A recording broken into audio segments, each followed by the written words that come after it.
Good morning and welcome to the Taylor Morrison third quarter 2024 earnings conference call. Currently, all participants are in listen-only mode. Later, we will conduct a question-and-answer session and instructions will be given at the time. As a reminder, this conference call is being recorded. I would now like to introduce to you Mackenzie Aaron, Vice President of Investor Relations. Mackenzie?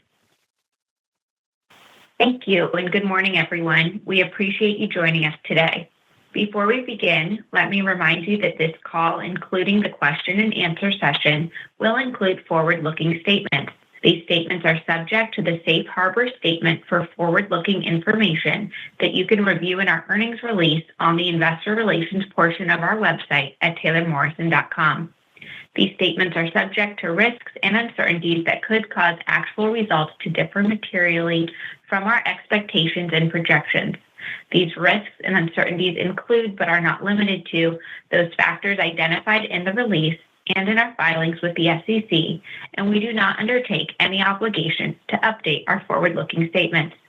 In addition, we will refer to certain non-GAAP financial measures on the call, which are reconciled to GAAP figures in the release.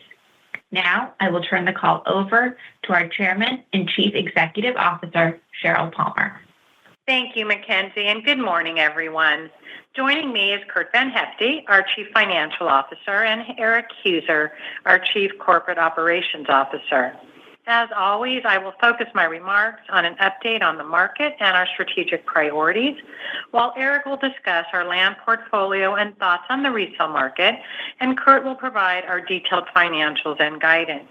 I am proud to share the outstanding results of our third quarter, which clearly demonstrates the benefits of our diversified consumer and geographic strategy, as well as our team's execution and amid continued interest rate volatility, economic uncertainty, and hurricane-related disruptions. To begin, in the third quarter, we delivered 3,394 homes at an average price of $598,000, producing over $2 billion of revenue with a home closings gross margin of 24.8%. Coupled with strong SG&A leverage and improved financial services income, this generated over 50% year-over-year growth in our earnings per diluted share to $2.37 and a 15% year-over-year increase in our book value per share to approximately $54. Once again, both our closings volume and gross margin exceeded our guidance, which I am particularly proud of considering there were 2 hurricanes during the quarter, including Hurricane Helene during the critical final 2 weeks. Thankfully, our communities withstood the storm's winds and rains well, with minimal damage reported. However, consistent with our robust safety protocols, we shut sales offices and construction sites 3 days in advance of the storms and then required several days for cleanup and recovery, resulting in nearly 2 weeks' worth of disruption. Most notably, the excess water has the greatest impact on land under development, with Florida, the Carolinas, and Georgia representing a combined 35% of our total communities. These storms impacted a sizable portion of our portfolio. As a result, I believe our better-than-expected third-quarter closings and gross margin are all the more impressive, particularly given our resort lifestyle communities' outsized contribution to revenue and margin. While there will be some temporary timing delays due to the storms, I believe the most lasting impact will be related to the heightened risk of shrinking availability of homeowners insurance, specifically in coastal markets. Fortunately for our customers, we are able to offer well-priced coverage via our wholly owned subsidiary, Taylor Morrison Insurance Services, which as of the third quarter had a 59% capture rate. Because of the strong construction quality of our newly built homes compared to older existing homes and careful site selection, generally away from coastlines, the average premium of our insurance policies is typically lower than the market and has increased to a lesser degree.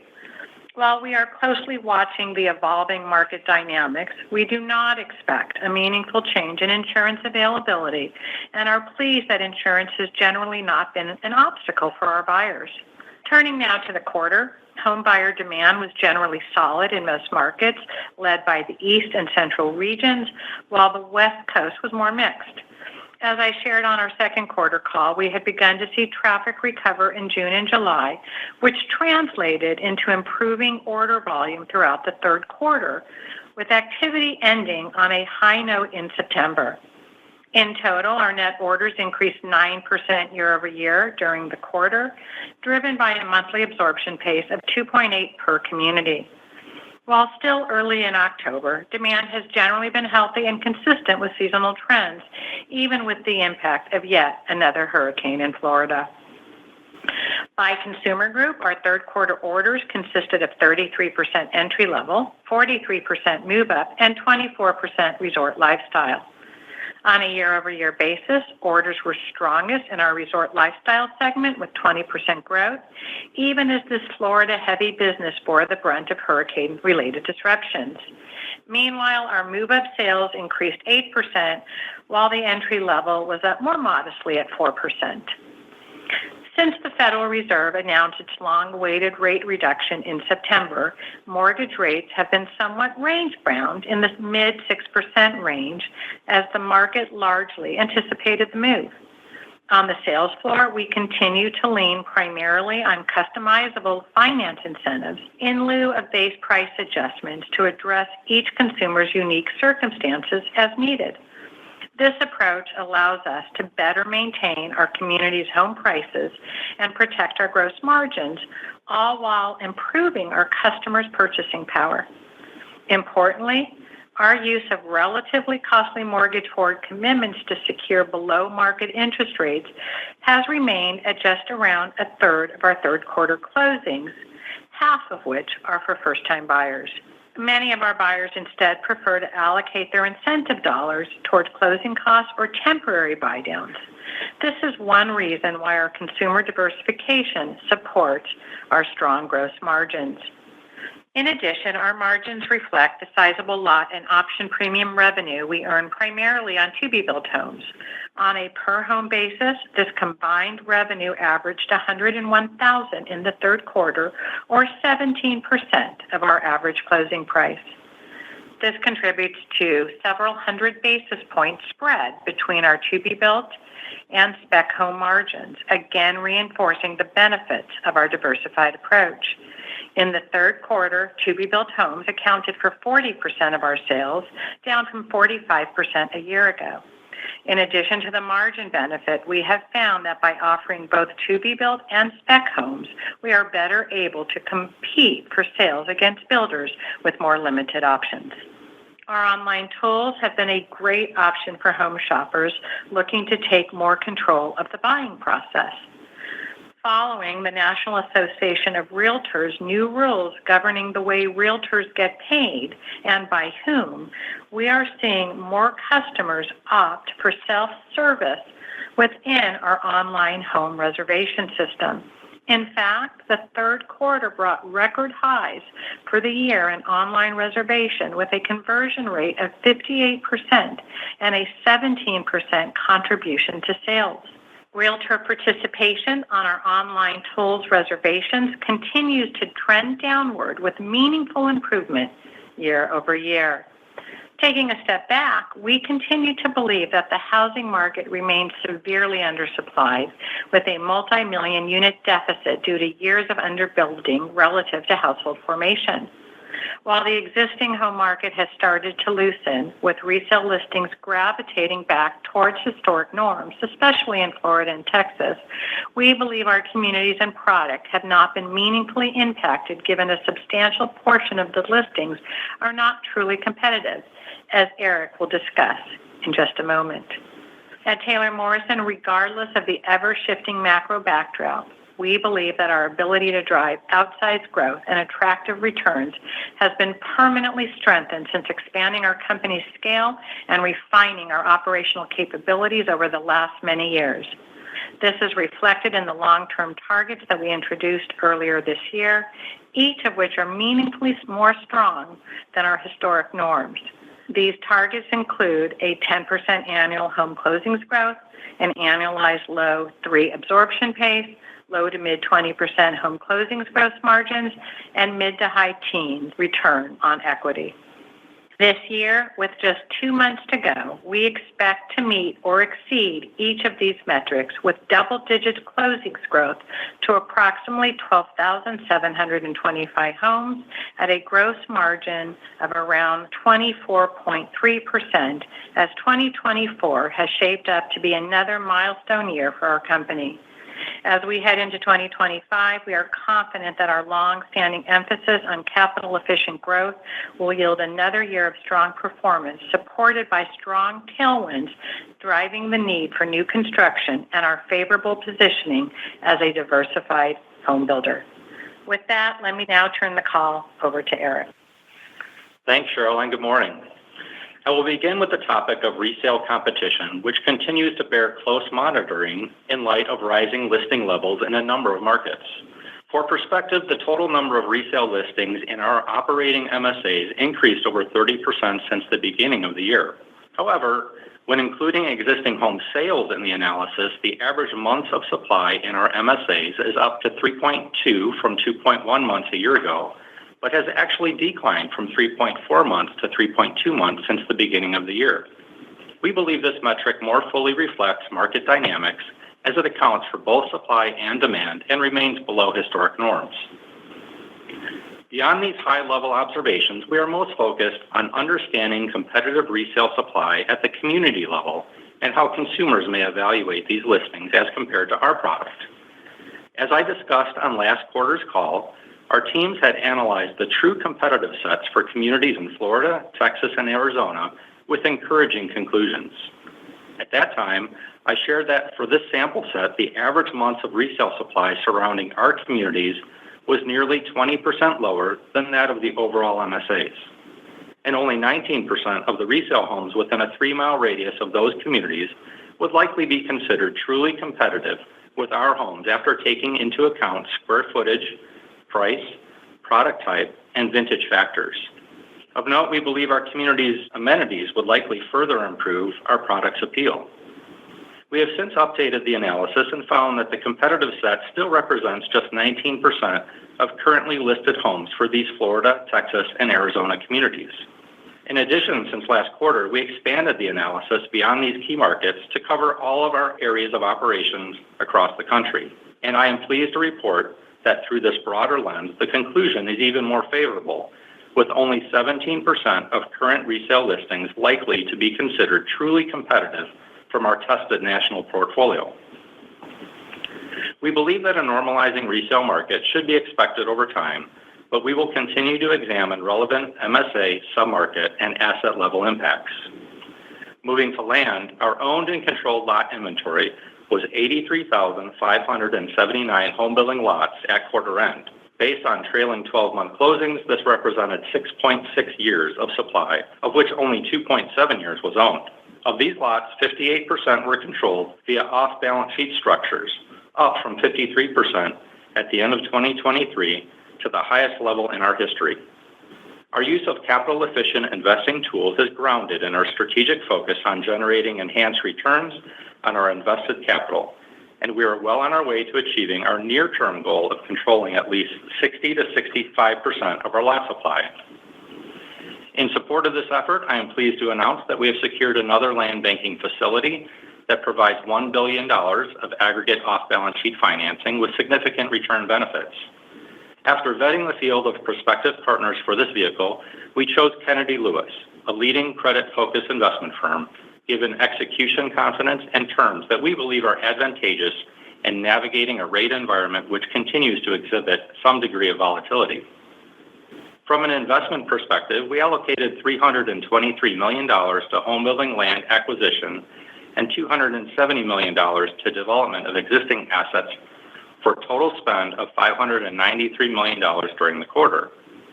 This brought our total year-to-date land investment to $1.8 billion, leaving us on track to spend around $2.5 billion this year, the high end of our prior range.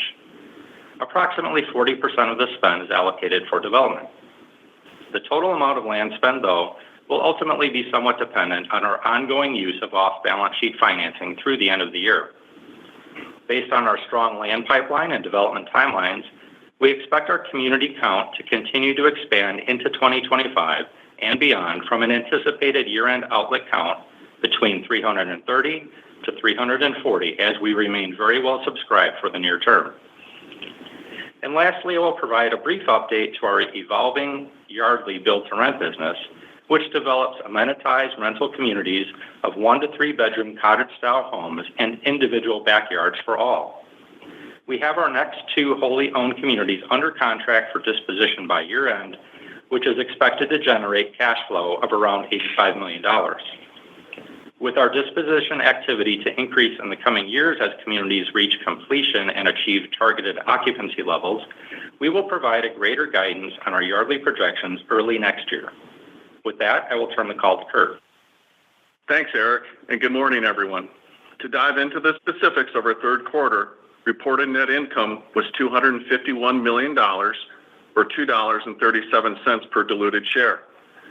This was up from 54% from $1.54 a year ago, driven by a sharp increase in home building revenue, a strong gain in our home building gross margin, and healthy SG&A leverage. Driving our top-line growth, our closings volume increased 29% year over year to 3,394 homes.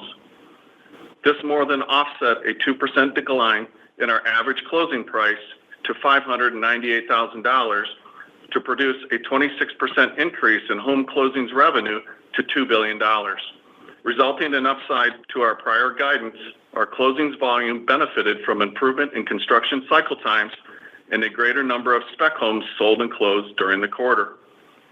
In addition, we closed nearly 60 homes in the Bay Area during the quarter that had been scheduled for the fourth quarter as the energy utility company resolved delays sooner than anticipated.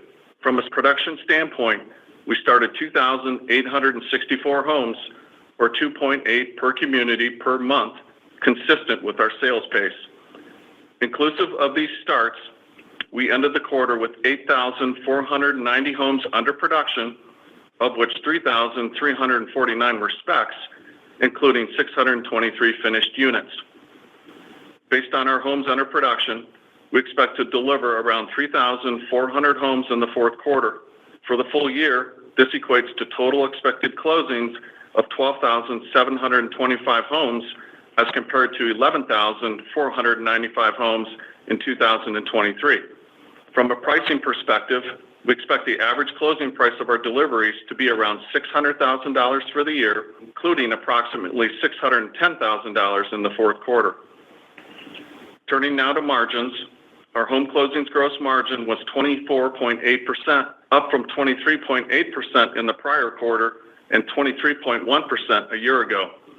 Compared to our expectations, our margin benefited from a number of factors, including favorable mix, fewer incentives, and better than expected cost leverage from higher closings volume. For the fourth quarter, we expect our home closings gross margin to remain healthy at around 24.5%, which would result in a full year margin of approximately 24.3%. This is up from our prior full year guidance of around 24%. It is also worth highlighting that our gross margins have remained consistent in a tight range over the last 2 years, despite significant movement in interest rates over that time. This is in contrast to greater volatility in industry margin trends, reflecting the pricing resiliency of our diverse portfolio. Looking ahead, we continue to expect our gross margins in the foreseeable future to remain above historic averages in the low to mid 20% range. This outlook reflects increased production and operational efficiencies, greater cost leverage from our scale, and a lower capitalized interest burden from our reduced debt levels. Our net sales orders increased 9% year over year to 2,830 homes. This was driven by a 5% increase in ending community count to 340 outlets and a 4% improvement in our monthly absorption pace of 2.8. It is worth highlighting that this quarter's sales pace was well above our pre-2020 third quarter average of 2.2. As we have discussed on recent calls, we are targeting an annualized sales pace goal in the low 3 range. This is one of the drivers of our improving returns and reflects our growth in higher pacing entry-level price points and pivot away from large third-party developed master plan communities. Year to date, our average pace of 3.2 is consistent with this goal. Our cancellations remain within normal ranges and below industry average at just 9.3% of gross orders as we continue to benefit from our diversified consumer base, diligent pre-qualifications, and meaningful average customer deposits of $54,000 per home. SG&A as a percentage of home closings revenue was 9.8%, down from 10.4% a year ago. For the year, we continue to expect an SG&A ratio in the high 9% range. During the quarter, financial services revenue was $50 million with a gross margin of 45%, up from $40 million and 42.2% a year ago. Driving these results, our financial services team achieved another exceptional capture rate of 88%, reflecting the success of its effective incentive tools, strong customer service, and close partnership with our home building teams. In the third quarter, our buyers financed by Taylor Morrison Home Funding had an average credit score of 754, down payment of 23%, and household income of $180,000. Turning now to our balance sheet, we ended the quarter with liquidity of approximately $1.2 billion. This included $256 million of unrestricted cash and $946 million of available capacity on our revolving credit facility, which was undrawn outside normal course letters of credit. Our net home building debt to capitalization ratio was 22.5%, and our next senior note maturity is not until 2027, providing us with financial flexibility. We expect to end the year with a net home building debt to capitalization ratio of around 20%. During the quarter, we repurchased 1 million shares of our common stock outstanding for $61 million, bringing our year-to-date investment to 4.2 million shares and $258 million. This leaves us on track to meet our target of repurchasing a total of approximately $300 million this year. Based on our share repurchases completed and settled through the third quarter, we now expect our diluted shares outstanding to average 106 million in the fourth quarter and 107 million in the full year. As is our normal practice, this guidance does not reflect the potential of any future share repurchases that may occur over the remainder of the year. Our capital allocation priorities include investing in our business, maintaining a strong liquidity position, and returning excess capital to our shareholders in the form of share repurchases, all with a focus on generating attractive returns on our equity and invested capital. To that point, I'm pleased to share that our board of directors recently authorized an increase in our share repurchase authorization up to $1 billion. This new authorization is effective through December 31st, 2026. As this expanded authorization suggests, we remain strongly committed to taking advantage of our healthy cash generation, which we continue to enhance with our asset-lighter land investment approach to repurchase our shares in an increasingly programmatic manner. Now, I will turn the call back over to Sheryl. Thank you, Kurt. To wrap up, let me emphasize that our strong third quarter results, including our better-than-expected closings volume, healthy sales, and strong and steady gross margin, are a testament to the benefits of our diversified consumer and geographic strategy. While the macro backdrop remains choppy, with headwinds from interest rates, the upcoming election, and broader economic unknowns weighing on consumers' confidence and sense of urgency, we believe we are well positioned to continue to take advantage of what is still an undeniably strong underlying need for new construction. As we shared, we are not experiencing meaningful competition from resale listings, nor has homeowners insurance become a significant impediment for our buyers, although we will continue to closely monitor these issues and adjust as necessary. We have long invested in core locations that are designed and underwritten to meet the needs of our customers with product offerings and pricing strategies that ensure our sales paces, pricing, and incentives are appropriately aligned to optimize our margins and ultimately returns. As always, our approach is refined at the community level. As we wrap up 2024, our results are tracking firmly ahead of our expectations coming into the year with strong upside to our closings and gross margin, and I'm confident that the positive momentum will continue into 2025 and beyond based on our land pipeline that is concentrated in quality locations meant to perform through the ebbs and flows of housing cycles. With that, I'd like to share my appreciation to each of our home building and financial service team members for another outstanding quarter. For those directly impacted by the hurricanes, I am especially thankful for your efforts to keep each other, our customers, and our community safe, all while still delivering outstanding results. The generosity and tenacity of our team never ceases to amaze me. Now let's open the call to your questions. Operator, please provide our participants with instructions. Thank you. We'd now like to open the lines for Q&A. If you'd like to ask a question, please press star followed by 1 on your telephone keypad. And if you'd like to remove yourself from that line of questioning, it will be star followed by 2. Our first question comes from Trevor Allinson of Wolfe Research. Trevor, your line is now open.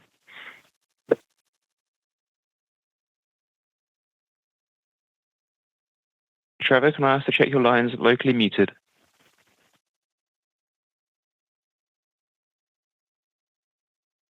We are going to move on to the next question. Trevor, if you can resubmit a question, we can get around to answering it. Our next question comes from Michael Rehaut of JP Morgan. Michael, your line is now open. Thanks. Good morning, everyone. First, I'd love to dive into the comments you've made so far around competition and incentives and, the results that you were able to post this quarter and guide for the next quarter so far is in pretty good contrast to most builders that have reported so far and even last month in terms of seeing fewer incentives during the quarter and really not, we've heard, for example, yesterday, one of your peers talk about increased competition in Texas. So I'd love to kind of understand, number one, where your incentive levels are at where they were, let's say, at quarter end versus at the beginning of the quarter of the third quarter, how that's trended. And specifically in Florida and Texas, you alluded to the higher inventory and the fact that a lot of that really doesn't compete directly, but you still have sizable positions in a lot of key markets that have, experienced some increased incentives. And just wanted to dig down a little bit in terms of even if, your product doesn't compete directly, the differences that have allowed what appears to be your incentive levels holding or even maybe declining a little bit. Okay, Mike, I think you threw about a half dozen questions in there, but maybe the best way to go about it is, and I appreciate the question, I really do, is maybe to take a little spin, or, maybe I'll start kind of macro and then take a little spin around the country for you. But, I think you need to ground ourselves, even though there's a lot of noise that we see, in headlines, that we still are truly working on an undersupplied environment. And we are seeing resale inventory down compared to what we saw the first of the year. And I'll let Eric jump in just a moment and talk through that in a little bit more detail. But when I look at our markets on average, we're still seeing, our particular submarkets, we are seeing a reduction compared to the national averages. And then, as Eric said, as you get deeper, it even becomes more of a reduction. I also think you have to look at the average resale inventory, Mike, and it's significantly older than obviously and has a different set of challenges than what consumers are able to get in the new home market. And we're just seeing a strong preference for new. But as I kind of think about and walk across the country, I'll start in Florida, because that seems to be where many questions are lying. And we talked a lot about the hurricane, so I don't think I need to spend more time there. But, when I look at just paces, some of our highest paces in the portfolio were actually in Florida. I'll point to Orlando and Tampa that are strongly above our company averages. Orlando continues to be a very strong first-time market for us. When I think about Naples, we had very strong community growth. We had more than 30% sales growth and one of our strongest margins in the country. Tampa had also, like I said, strongest paces, but community count down a bit. So sales were modestly down, but also very high margins above company average. And interestingly enough, with that sales success, Tampa doesn't benefit from the same active adult penetration that we see in other parts of Florida, so very exciting. Sarasota, also very strong sales in what I would consider a non-seasonal part of the year. So very committed buyers, low cancellations, discounts down significantly from prior quarters, and tied with Naples with one of our highest margins. Jack's, a growing business for us, so not getting the benefits of scale yet, but delighted with the land pipeline that we see coming to market. Likely be one of our highest growing businesses next year.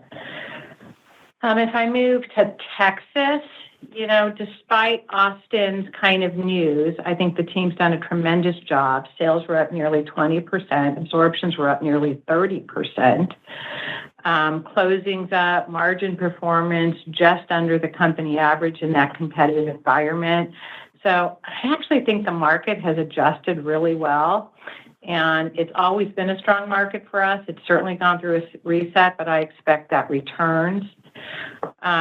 Dallas, a whole new business for us with outsized growth this year, and continue to expect that in the coming years. Nearly a doubling in size year over year for us this year. And just given the size and strength of the Dallas market, I'm excited about the growth there, allowing us to compete, what I would say, on a very different level. And if I round out Texas with Houston, another great story. We've been talking about the repositioning of that market, self-developed lots. ASP down for us in Houston, about $100,000, probably the most meaningful reposition in the company. But our paces are up significantly, and our discounts are down about 50% year over year. Mike, I don't have the data specifically to look at discounts through the quarter. As we did talk about, September was our strongest month from a sales standpoint. Let me just round out the country really quickly, and then I'll make a couple comments on affordability. Southeast, Charlotte, one of our strongest paces in the country and the highest margin in the country, followed by Raleigh, also with strong paces, margins, and growth this year, about 30%. And Atlanta, another great market for us where we've really positioned strong community count growth and our highest orders growth in the organization. I said for my prepared remarks that West was mixed, and I think that's a fair comment. Phoenix remains very strong. Pace is strong, discounts down. Really the strongest margin we've seen there in a couple of years. If I go to California quickly, similar commentary for Bay and Sacramento to Phoenix, both very, very steady. Southern California, I'd probably point that out to be one of the more competitive land markets we've seen. And that market just has always run a little bit more hand to mouth for us. I would say Denver and Pac Northwest, a little bit more impacted by inventory. Probably two of our most rate-sensitive markets, but I'm encouraged by the traction. Seattle's a healthy market. We just wish we had more communities open. And I'll finish up with Vegas, very steady. That's an interesting market for us where we've had this very large old William Lyon asset in Pahrump, and it's been dragging the business down for a number of years, but the team has repositioned that. And we've really found good traction, which has really changed the trajectory of that business. And then I'll finish up with our newest market being Indy. As you would expect, right after we acquired, a little bit slow as we got, worked our way through integration, but quickly the team getting real traction. I'm very excited about our team there, continue to see opportunities on the land front. And as we initially shared, we couldn't be more excited with just the entry. It's one of our lowest ASP markets, and so we think it really positions the company really, really well. And then maybe the last comment, and I'll I'll finish up, Mike, is, you asked about just incentives and rates. And, I think everyone understands where we are from a market standpoint and what's happened to rates and the volatility we've seen. But actually, when I look at where we are today, and I look at the impact of our incentives and our ability to serve our consumers with what I would call a proprietary strategy on really personalizing the needs on an individual basis, I really think that's what you're seeing in the impact on our margin. We use forward commitments and similar tools to benefit our customers, but we do it on a very personalized level. So it can be not just for a spec that needs to close in 30 or 45 days, but it can be on a to-be built that might not close for 6 or 7 months. And our toolbox just has a plethora of programs. But as I said, the proof's in the margin, because when I look at the average cost of those, what I call very expensive forward commitments, honestly, when I put it across the business for the quarter, the impact of those forward commitments was only about 1.25%. Very similar to what we've seen in past quarters. So I'll stop there. Hopefully I got to all of your questions. That was fantastic, Cheryl. I appreciate it, and I'm one of my New Year resolutions coming up will be to be a little more succinct in my questions. Just secondly, I appreciated the highlighting of your relationship with Kennedy Lewis. I know those guys well. I was wondering if you could kind of step back and just kind of review where you are in the lot optioning journey, how any growing impact with Kennedy Lewis or other land bankers will impact your margins and returns over the next, let's say, 3 years, and what you're expecting from, incremental cash flow generation. Yeah. Hey, Mike, it's Eric. Happy to take that. And yeah, as I mentioned, we vetted the field, and Kennedy Lewis is a well-respected and good firm that we feel comfortable with. And I appreciate, your framing of the question in that it has been an evolution. As we acquired companies, if you take a step back to, I think, 2019, our percent control was all the way down to 21%-ish. And so we worked really hard to drive that up to where it is today at 58% and looking to continue to climb that up to at least 60 to 65%. We'll call the ball as it evolves. In terms of cost, we are really mindful in being somewhat surgical in the application of land banking to the right deals. And when we do that, we did have a prior vehicle. That one, the trade-off between margin and return for everything within that vehicle averaged about 175 basis points of margin impact for about a 6% lift in return. The cost of this, just given interest rates, is slightly higher. And so we do expect the margin impact to be slightly higher, still under 2%. For the assets being deployed, but still a really good turn in terms of kind of a 3.5x in terms of return benefit. So as you think about that blending into the business, obviously that's not going to hit the entire business, but just the proportion of land banking. Today, the percent of control that's kind of rolling through land banking is 20%. That probably will elevate a little bit, but you can kind of see how that would blend into the business over time. Great. Thanks so much. Thanks, Mike. Thank you very much. Our next question comes from Trevor Allinson of Wolfe Research. Trevor, your line is now open. Hi, good morning. Can you hear me? Yes, we sure can, Trevor. Good morning. Okay, great. Thank you.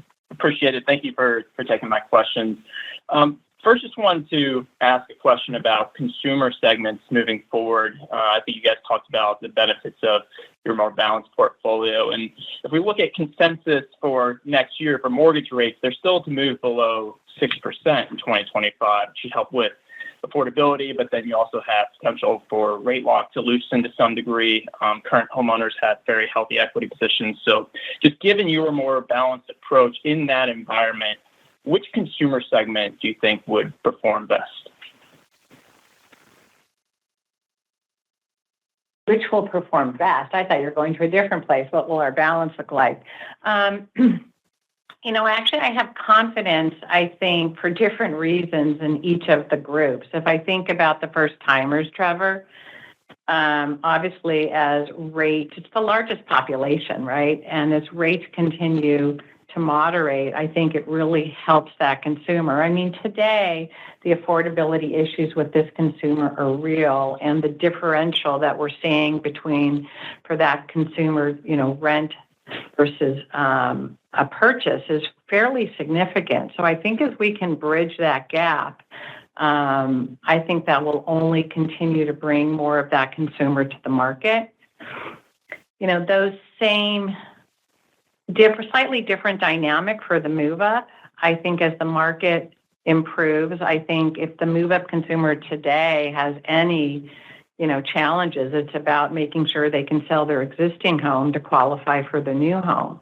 So I think once again, as rates move down, it helps that consumer. And the active adult just doesn't have that same concern about rates. It's more about lifestyle, where they want to live, how they want to live, and making sure they can get what they need. So I can, assuming markets stay steady, I expect that consumer to continue on. In fact, you'll continue to see, our portfolio across the country include more of our Esplanade active adult positions. But I don't know that I could prioritize one. Eric, Kurt, do you feel any different? No, we like the blend and the diversified portfolio, and so that's the strength. Yeah, I agree. Okay. Okay, yeah, makes a lot of sense. And then thinking about your current inventory levels, I think you mentioned 623 completed specs. I think that gets you to about 1.8 per community, and I think last quarter you were more like 1.4. Can you talk about how you feel about your current completed inventory levels, especially in a more volatile interest rate environment that we're at right now? And do you expect to keep a similar level of completed inventory here moving forward? Thanks. Yeah, Trevor, I can take that one. We're right at about 1.8 for the quarter. And so when we look at kind of our total spec kind of sales velocity relative to to-be built, we're hovering right around that 50 to 60% range here in the last several quarters.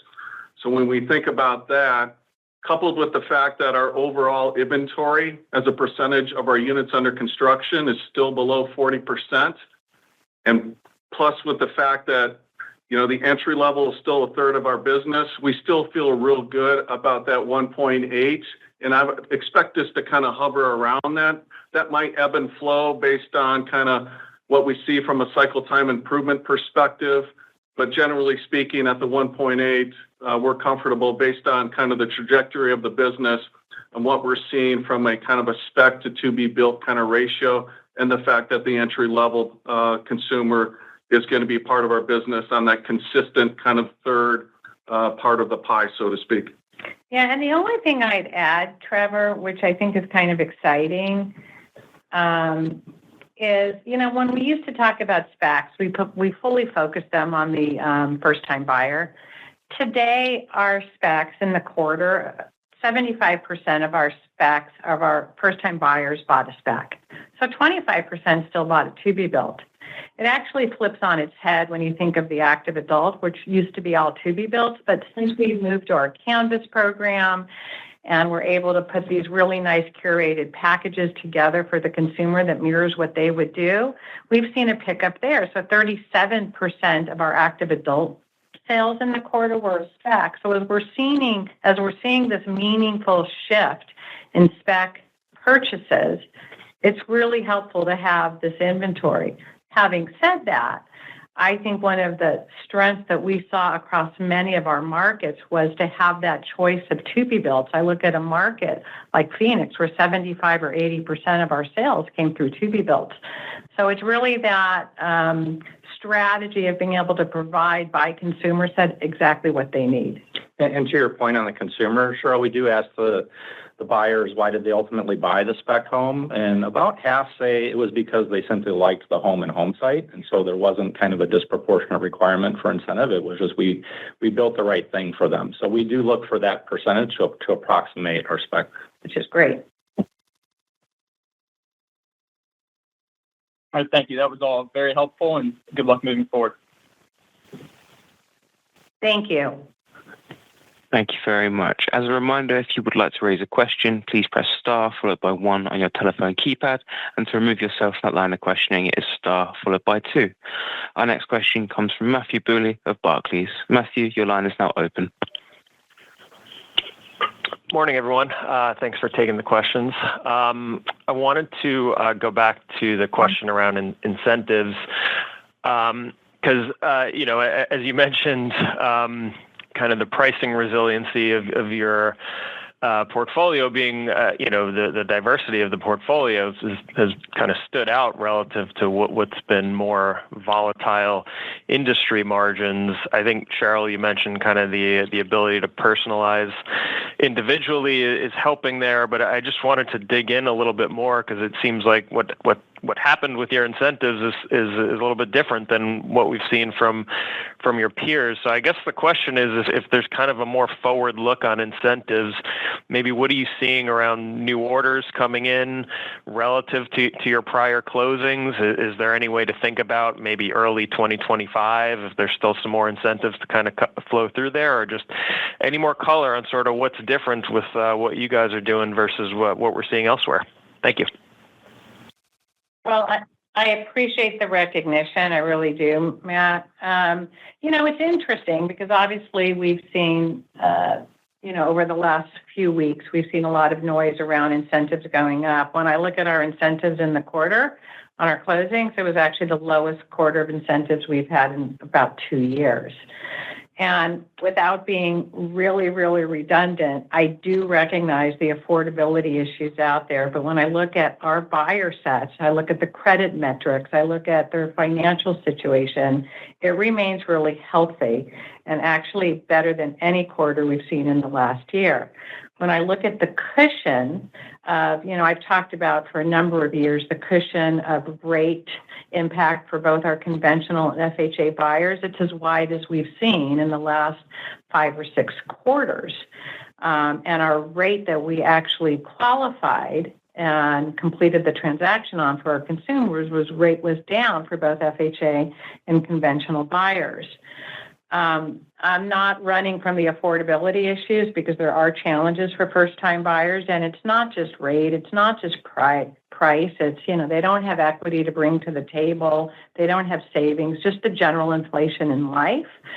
And it's real, but without being redundant, the ability that we have to separate ourselves with our proprietary strategy on personalizing the needs allows us to use these buy downs differently. And I think it's really showing up in our results and in our margin. And so do I expect some fluctuation from quarter to quarter if rates move? I'm sure that's the case. I just don't expect it to be quite as dramatic as the range we're seeing across the marketplace. Okay. That's great and very helpful color there. And then maybe for my second one, I just wanted to touch on SG&A. The guide for the year, you're talking to the high 9s, which is, obviously pretty similar to what you did last year. Although you're growing revenues nicely this year, and presumably, that's probably around some of the new community openings and all that. So I'm just curious, as we think going forward, you're talking about the kind of 10% delivery growth beyond. As we get past this year, should we start to look at maybe some more potential to find more leverage on that SG&A line, given the growth outlook you've got? Thank you. Yeah, Matt, I can take that.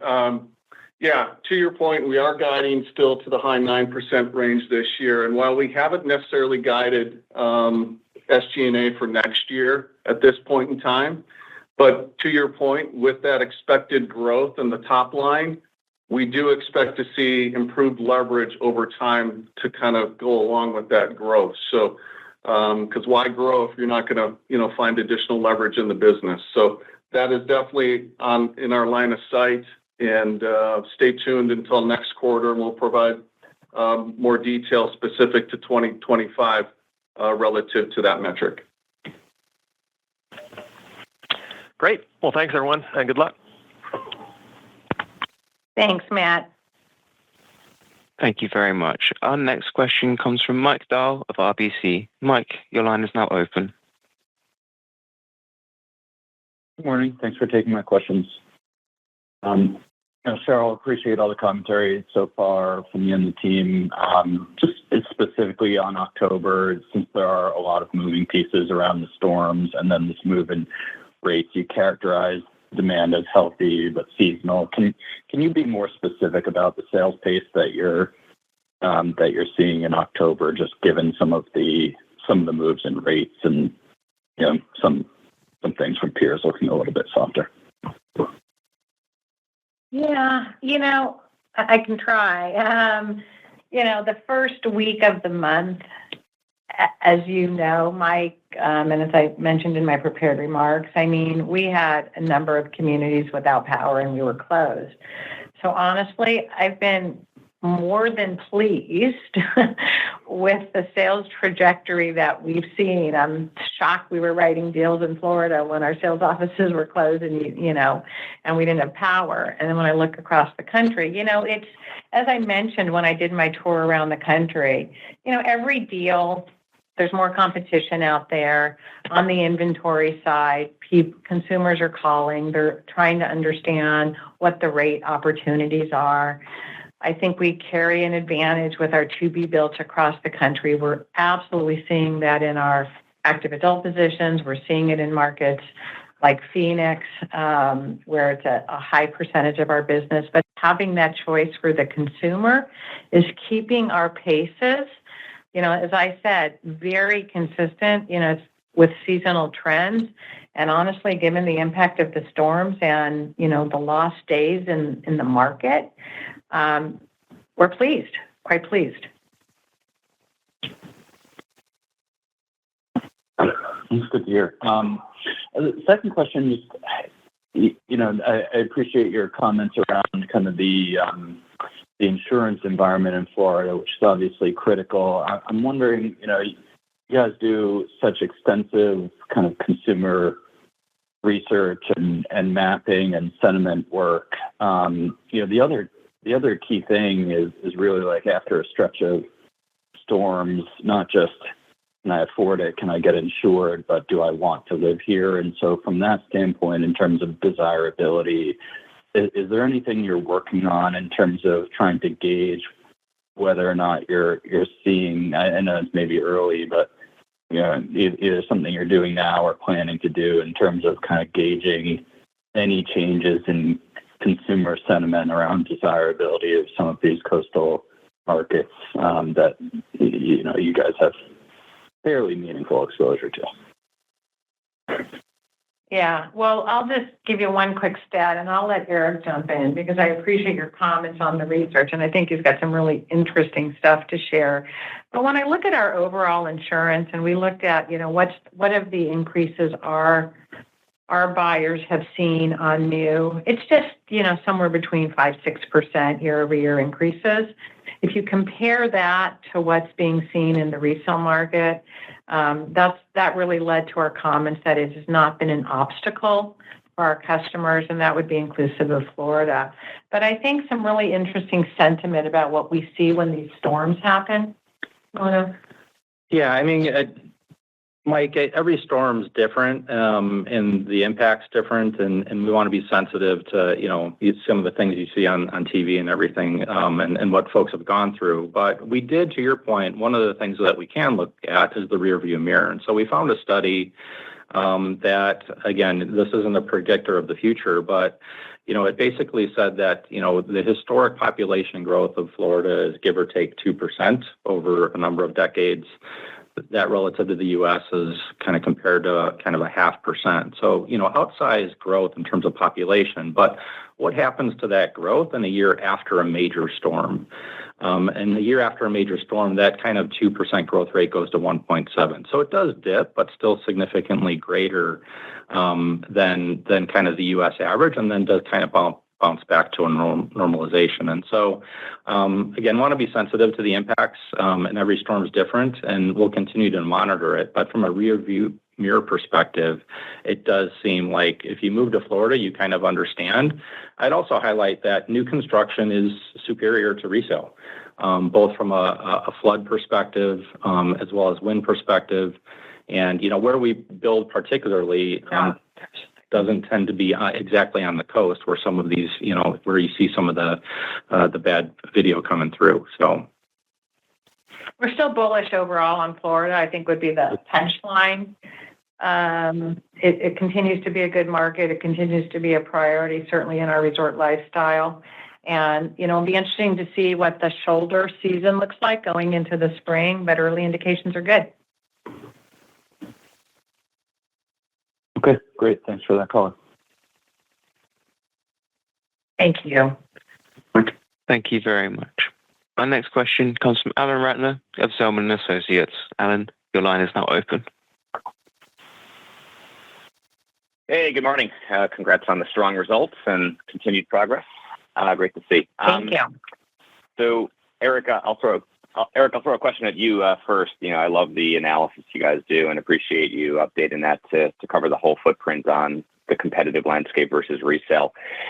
I'm sure you didn't do that analysis for the whole new home market, but I'm curious if you have any general thoughts. When you look at the 17% that's competitive to your product, would you say that's fairly indicative of the new home market as a whole, meaning just the location, the type of product that builders are building is generally unique and differentiated to the resale market? Or would you say this is more specific to Taylor Morrison and you guys, whether it's location or product type or amenities, however you kind of bucket the variables, that Taylor Morrison is really unique to both the resale market as well as the new home market as a whole? Yeah, hard to comment, Alan. I would think that to some degree there would be a correlation to where new home builders are building and the product and kind of the defined superiority. But at the same time, we're pretty proud of our locations and our core location kind of selection. So, tough question to answer. I know what ours is. I would think there'd be some degree of correlation, but I also think that, we take a lot of pride in our positions. Do you, just for the sport of it, Eric, when you look at the list of all the communities across the country we did, it feels like where the improvement is not quite as strong is in that those very first-time buyer positions. So maybe it's harder to differentiate there than it is as we do our move up and our active adult, where the communities really do change things. Is that fair? I think that's fair, Cheryl. And Alan, we definitely didn't cherry pick these either. I mean, we've got a pretty, in a good way, we've got a pretty strong degree of variability on kind of what that 17% averages to. And so to Cheryl's point, those where you've got a little bit more direct competition from resales and maybe, direct from other builders, is smaller stuff, lower price stuff. Got it. Yeah, and Cheryl, that's kind of where I was going with it. I didn't want to lead the witness, so I appreciate you throwing that thought out there, because that was kind of what crossed my mind when I was listening to the data point from Eric. So second question, I guess if I had to poke any holes at any of kind of the various metrics right now, if I look at your balance sheet, inventory dollars year over year are up almost 20%, which is obviously more than the growth rate in your overall business, whether it's orders, closings, top line, et cetera. And I know at least a portion of that is going to be based on the pivot towards more spec, which makes sense. But at the same time, inventory turnover has come down a touch. So as you look forward over the next year, 2 years, how should we think about inventory dollar growth now that you're banking more land, obviously very focused on asset efficiency. Should we expect that growth rate to begin to subside a little bit and maybe even kind of flatline, or would you say it's still going to grow kind of in tandem with the broader business of plus or minus 10%? Yeah, a great question, Alan. I'll take a stab at it. I think generally speaking, yeah, if you look at our balance sheet year over year, our inventory is up pretty significantly. Part of that is part of our growth strategy that we kind of went through at the beginning of this year. So that's kind of what's driving that today. Yeah, our spec inventory is up a little. Our total house inventory is up as well. But as we look forward in our crystal ball, we're going to continue to focus on a more asset-light kind of land portfolio as well, which will help us from that standpoint. And then we'll always make sure from a house inventory perspective that it's appropriate for the business that we're forecasting. So I would say it's going to moderate and be appropriate relative to our business and what we're projecting on a go-forward basis. But also setting us up for a strong spring. Yep. Yep. Got it. Great. Well, thanks a lot, guys. Appreciate it, and good luck. Thanks, Alan. Thank you very much. Our next question comes from Carl Reichardt of BTIG. Carl, your line is now open. Thanks. Hey, guys. Just one clarification on the gross margin this quarter, the beat relative to your expectations. You mentioned mix. Was that geographic mix, i.e. those Bay Area homes that closed, or was that something related to like move up resort lifestyle mix that helped? Carl, it was more geographic mix, kind of as to what we said in our prepared comments with that Bay asset. The West overall, based on the assumptions that we had going into kind of the guide, closed a few more houses, generally speaking, overall, but a lot of that was in the Bay. Okay, great. Thanks. I figured that. Okay. And then a bigger picture question. So, Sheryl, we've got as part of your long-term goal set this mid to high teens return on equity number, and you're already sort of doing that in the mid-teens. So if we think about, to Alan's last question, better inventory turns coming, margin stabilizing at higher levels, some upside to cycle times improving, more buybacks, it starts to make me think that there shouldn't be too many reasons why ROE couldn't exceed high teens going forward. What do you think that the ceiling on that might be, and do you expect that you could reset that goal higher? Do you see a 20% plus ROE in Taylor Morrison's future? And if so, what are the elements that would help get you there beyond what you're already laying out? Thanks. Yeah, that's a good one, Carl. Obviously when we put a goal like that out there, it's intended to be a multi-year. Yes, you do.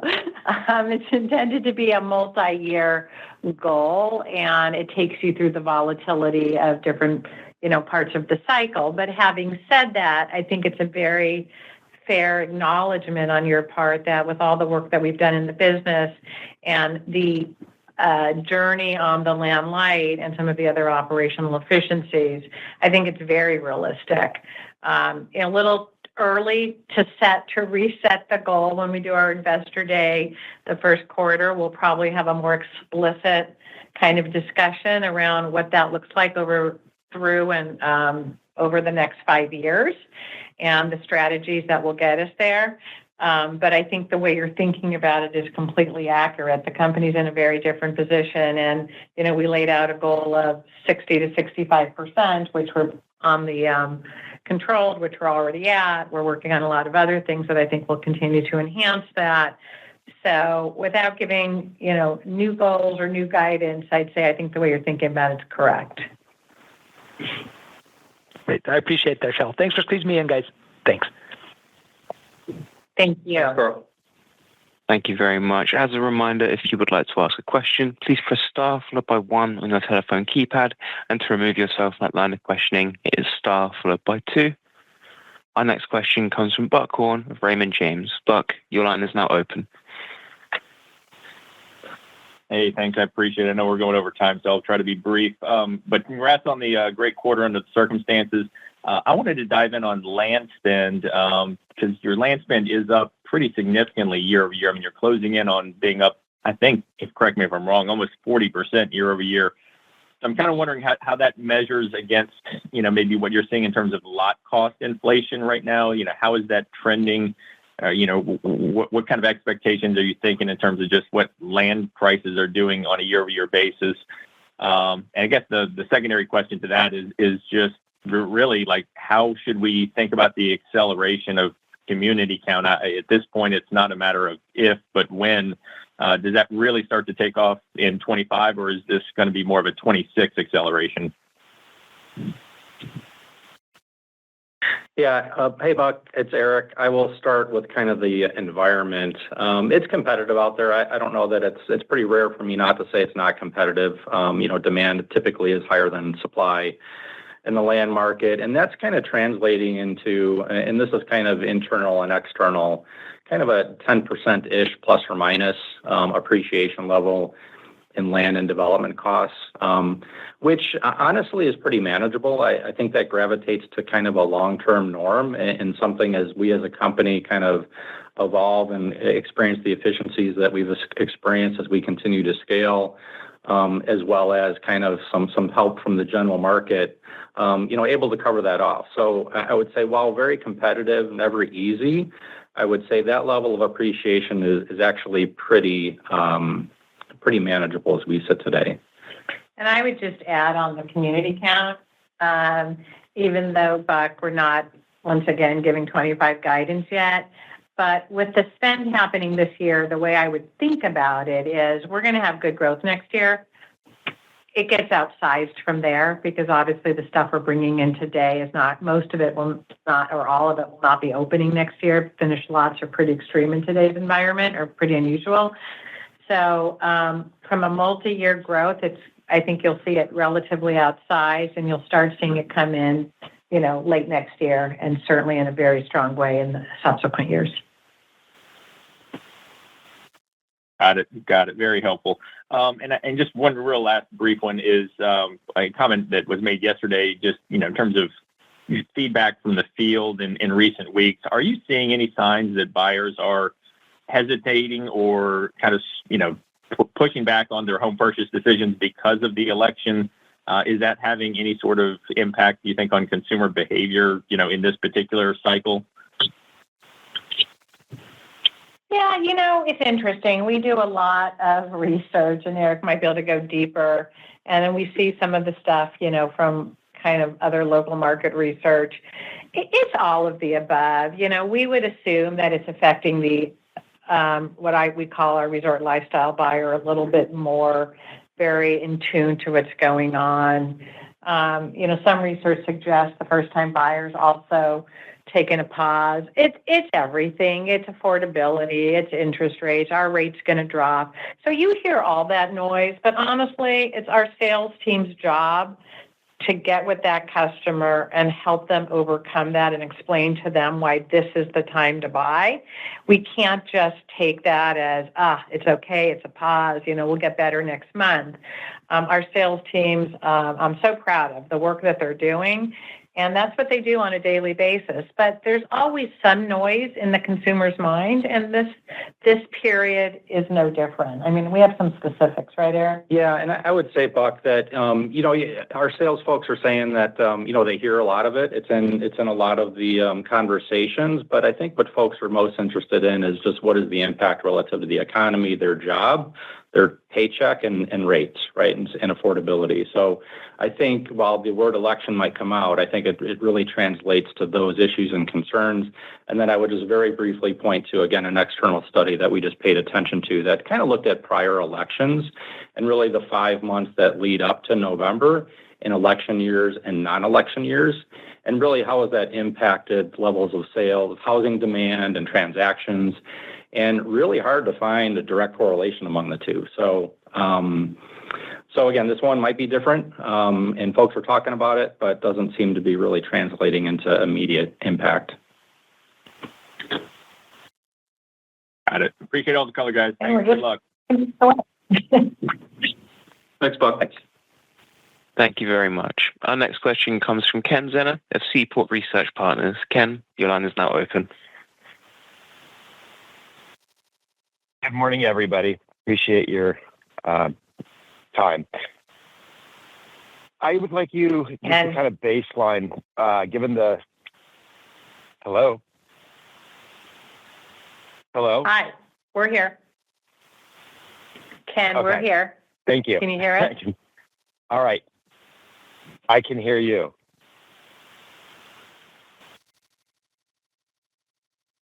Hello?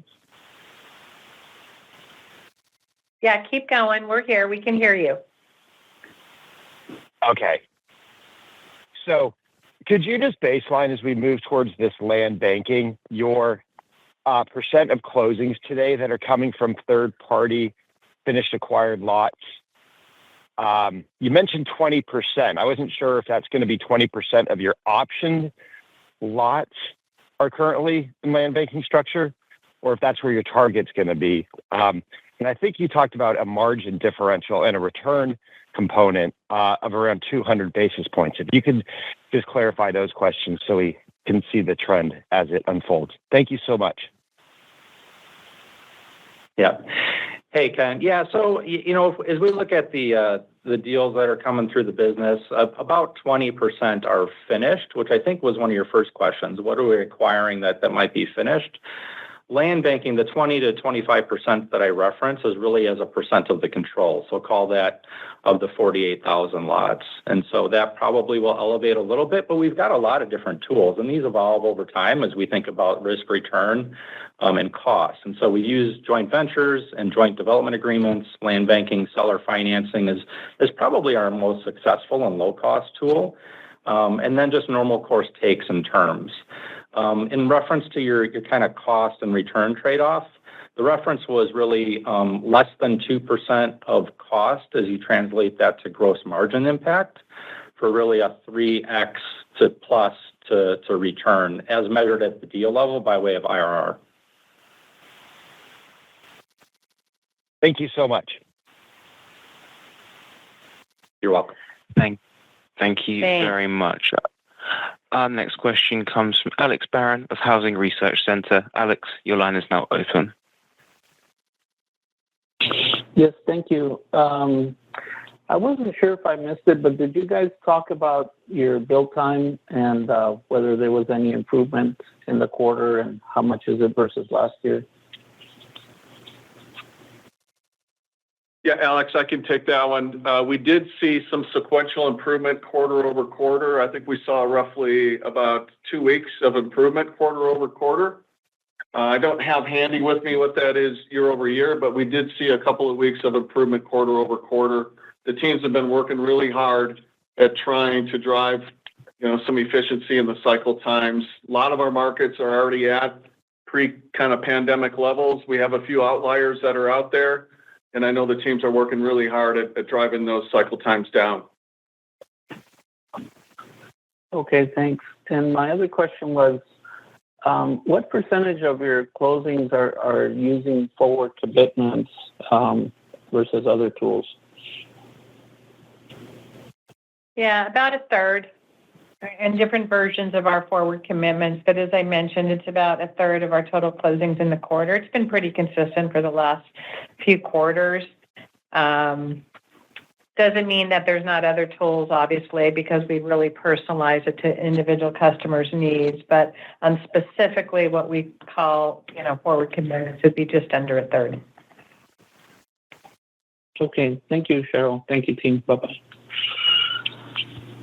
Thanks, Alex. Have a great day. Thanks, Alex. Thank you very much. We currently have no further questions, so I'd like to hand back to Cheryl Palmer for any closing remarks.